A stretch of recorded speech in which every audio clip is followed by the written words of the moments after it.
Hi everyone, so this is Bageshwar Dham. ये है आपका Bageshwar Dham. The Bageshwar Dham that has expanded so much in size and has taken a whole different form was like this.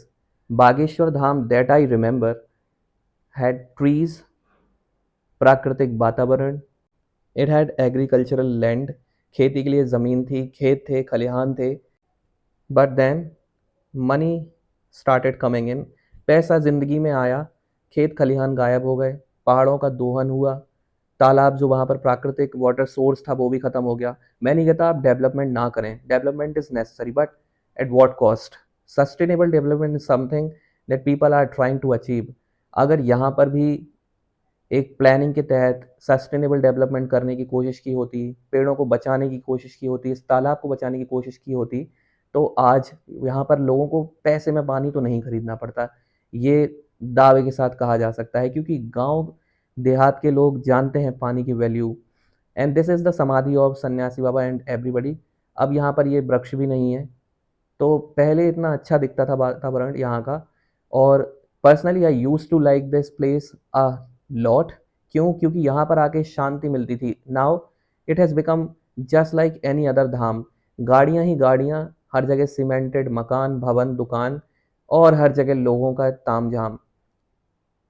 ये जो सुंदर सुंदर तो धूप आपको दिख रही है, हरियाली दिख रही है, ये ऐसा कुछ नहीं रहा क्योंकि आपने भी फुटेजेस देखी होंगी. सामने ये जो हॉल दिख रहा है जहाँ पर दो टंकियाँ हैं, ये पहले ये हॉल बना था और इसके अंदर एक रूम था, वहाँ पर दरबार लगता था.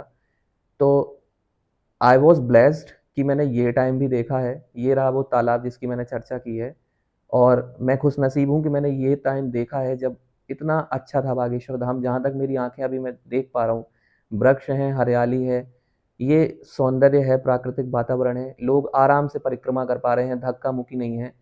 तो फॉरगिव मी अगर आपको बुरा लगा कि मैंने ऐसी बातें कही, पर प्राकृतिक दोहन, मैं नहीं मानता कि पैसे की दम पर प्राकृतिक दोहन करना चाहिए, क्योंकि अंत में प्रकृति आपको कहीं न कहीं डिस्ट्रॉय ही करेगी. प्रकृति का दोहन उतना ही करिए जितना ज़रूरी है. ये एक केस स्टडी है. आज नहीं तो 100 साल बाद, 500 साल बाद ये केस स्टडी ज़रूर होगी. And it will be there in the syllabus because development at what cost? You can bring development, you can pump in money, but money will not be able to give you the whole kind of satisfaction that these trees, ponds and the fresh air can give you. ये थे हनुमान जी, ऐसे यहाँ पर विराजते थे. फिर वो जो पीछे आप देख रहे हैं सीमेंटेड, अब वहाँ पर उनकी आसनी लगती है. ये थी सामने यज्ञशाला. ये था environment. And personally I remember this time a lot.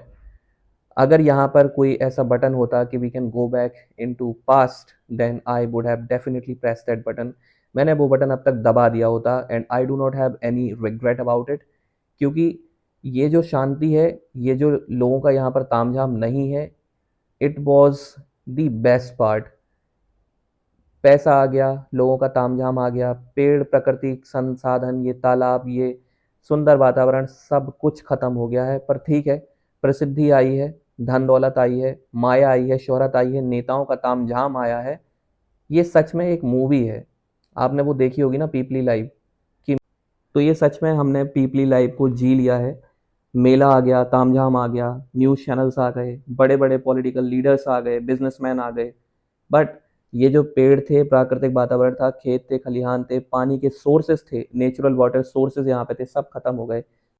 So this is for them जो चाहते हैं कि उनके जीवन में शोहरत आए, धन दौलत आए, फेमस हो जाए, मिलियंस फॉलोअर्स आए. Do think twice about it. क्योंकि ये सारी चीज़ें तो आप ले लेंगे, आपके जीवन में आ जाएगी, पर ये जो शांति है, प्राकृतिक वातावरण है, आपके ये मन सब की चीज़ें हमें तसल्ली है, दोबारा नहीं मिल पाएँगी। So do think twice. जय हिंद, जय भारत, जय श्री राधे।